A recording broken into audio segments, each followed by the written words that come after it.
Today I'm going to be talking to you about a work that was, as we say of several of Aelred's works, was perhaps among his last work.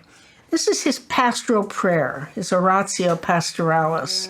Holy Queen, Mother of mercy, hail our life, our sweetness, and our hope.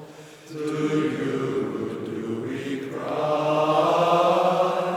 for banished children of Eve.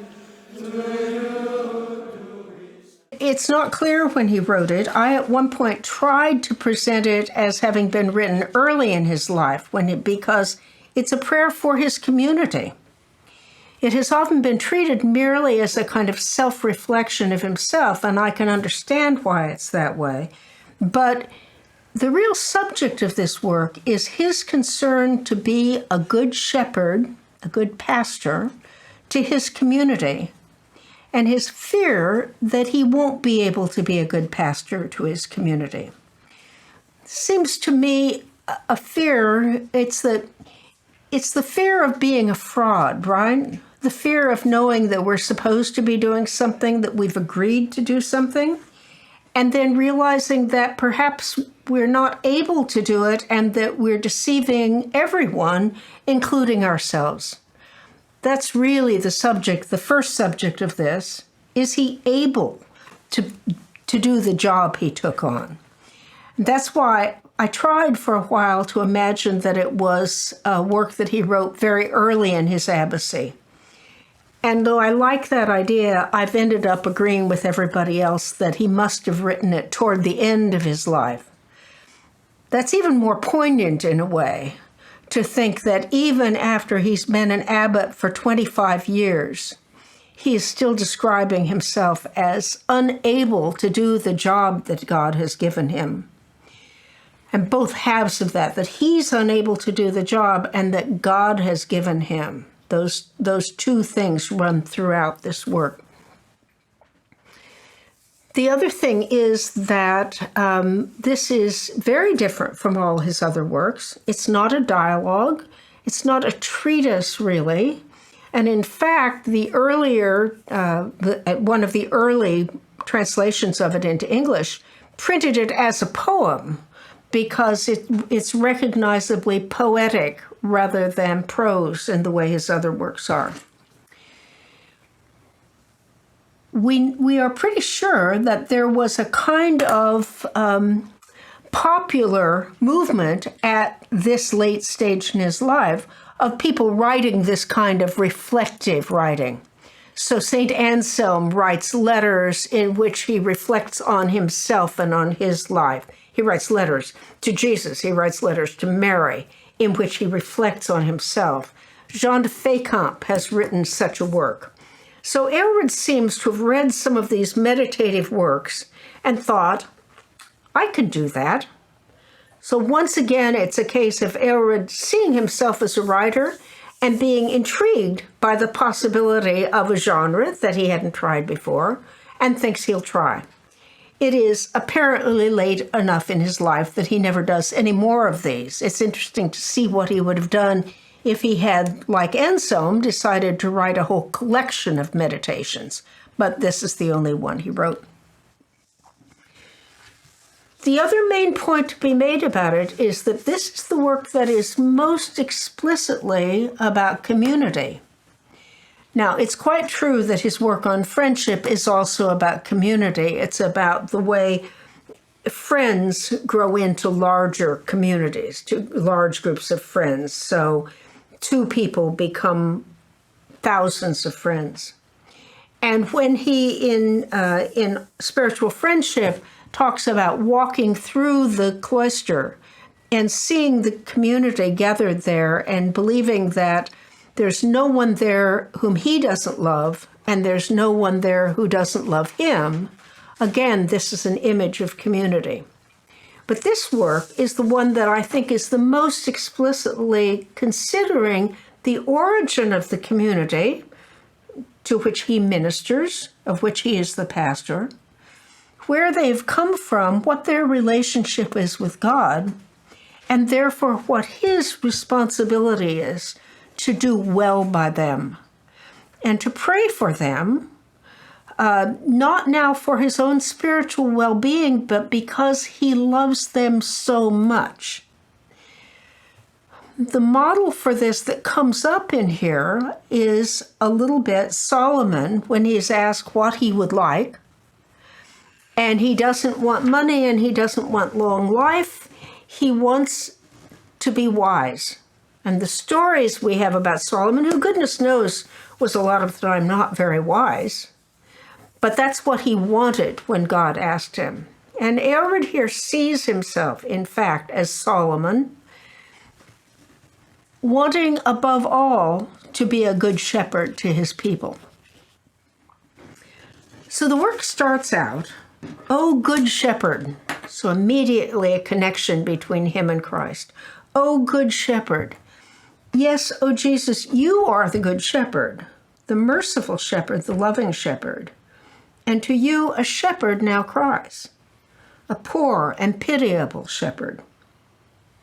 Though without strength, though without skill and experience, though without anything at all to offer, he is nevertheless the shepherd of your sheep, such as he is. Yes, it is to you, O good shepherd, that he cries, that terrible, no good shepherd. To you he cries, sick with worry about himself, sick with worry about your sheep. I've said before that when an author repeats something, if it repeats it a second time and a third time and then a fourth time, you have to say, this is important stuff. This is not accidental. So his linking in this first paragraph of himself with Christ, understanding himself he does not now say, I'm the abbot, I'm the vicar of Christ. What he says is, you're the good shepherd, and I'm supposed to be a shepherd too. Immediately that establishment of identity between them, that if Christ is the good shepherd, he says, is the no good shepherd. And all he can depend on then is Christ's mercifulness, his lovingness, his willingness to help to pull the no good shepherd out of the difficulty he's in. Because he is, he's worrying about himself, that's bad enough, but sick with worry about your sheep. So then he goes on, still talking to Jesus, but now addressing him by name. And so I confess to you, my Jesus, my Savior, my hope, my consolation. To you I confess, my God, that I am not so repentant or God-fearing as I ought to be about what I've done. Nor am I so concerned as I should be about what I'm now doing. This is a true confession, right? I'm not good at doing what I'm doing, and I'm not even that repentant. I don't even seem to bring myself to care. I once said to Father Chrysogonus that I was deeply unhappy about something and that I wasn't even able to be sorry. And he said to me, do you want to be sorry?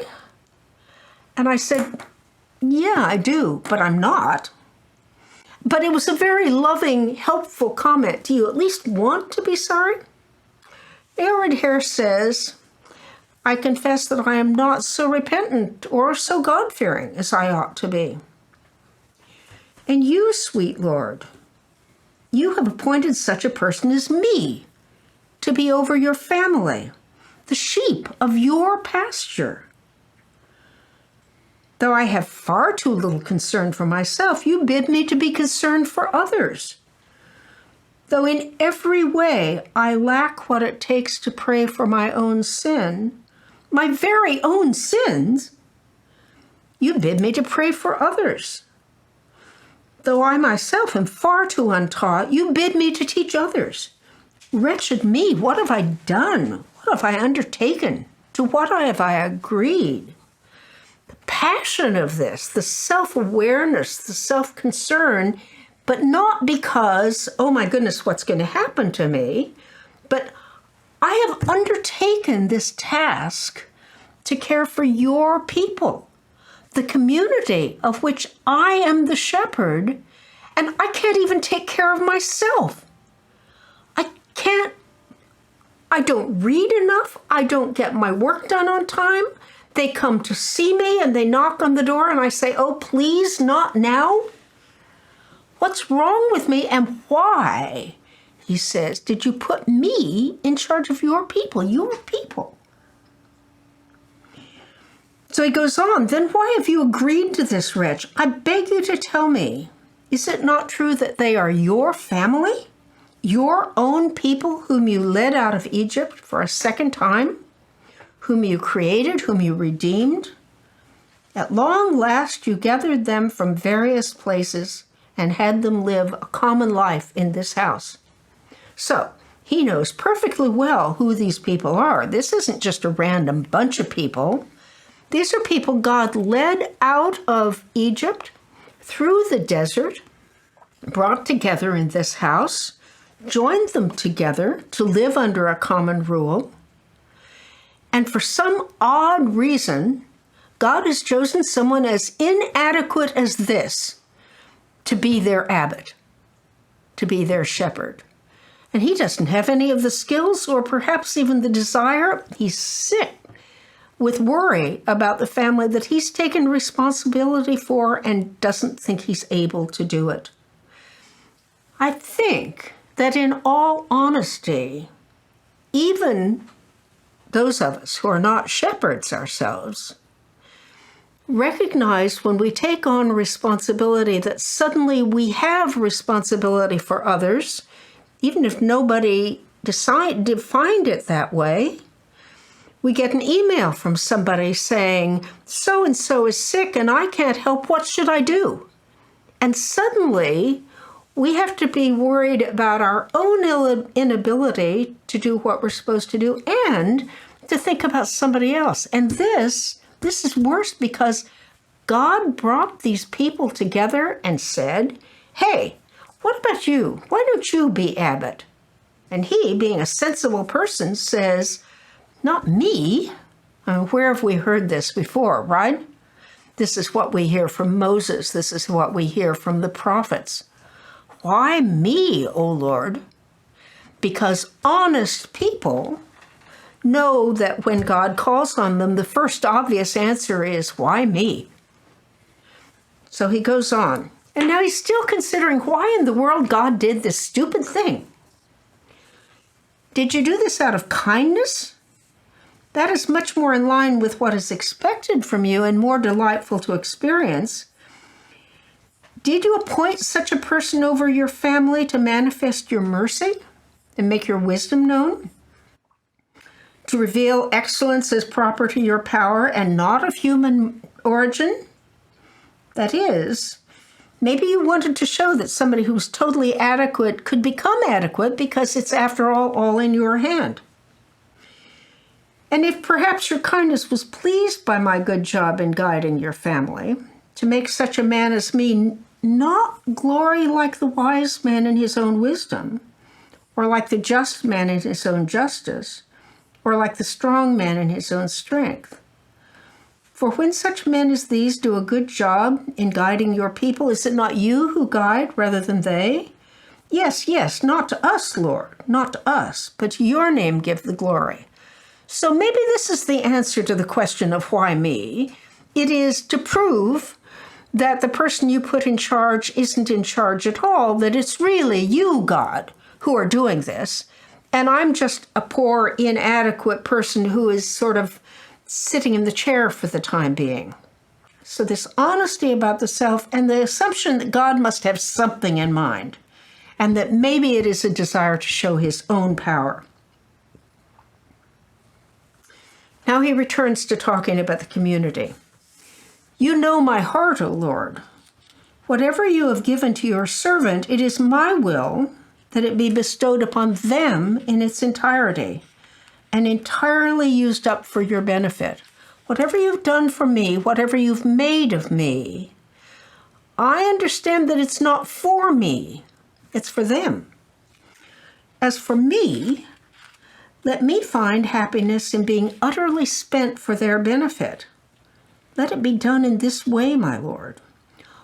All my thinking, all my speaking, all my resting and all my working, all my actions and all my thoughts, all my successes and all my failures, all my dying and all my living, all my health and sicknesses, all that I am, all that gives me life, all that I think, all that I decide.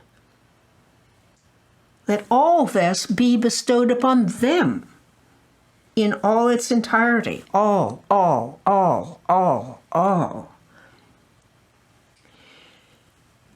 Let all this be bestowed upon them in all its entirety and used up for their benefit, for the benefit of those for whom you yourself did not consider it unworthily to be utterly spent. Once again, he has returned then to the identity between himself and Christ, between himself and the Good Shepherd. If Christ was willing to give all of himself for his people, then Aelred says, let me give all of myself for your people. Then he returns to his own self-awareness. Because you have given your people this blind leader, this untaught teacher, this ignorant guide, teach the one you have put in a teacher's position. Lead the one you have commanded to lead others. Guide the one you have appointed as a guide. Even if you don't want to do this for me, do it for them. Teach me, sweet Lord, to admonish the disturbed, to console the faint-hearted, to support the weak, and to accommodate myself to each one's character, disposition, inclinations, aptitude, or simplicity, according to the place and time as seems best to you. I have always thought, having known a lot of abbots, I am so conscious of how hard the job of the abbot is. Other leaders can go home at night. The abbot dwells among you. You can knock at his door at any time to say, I'm having a little trouble with Augustine, would you please explain him to me?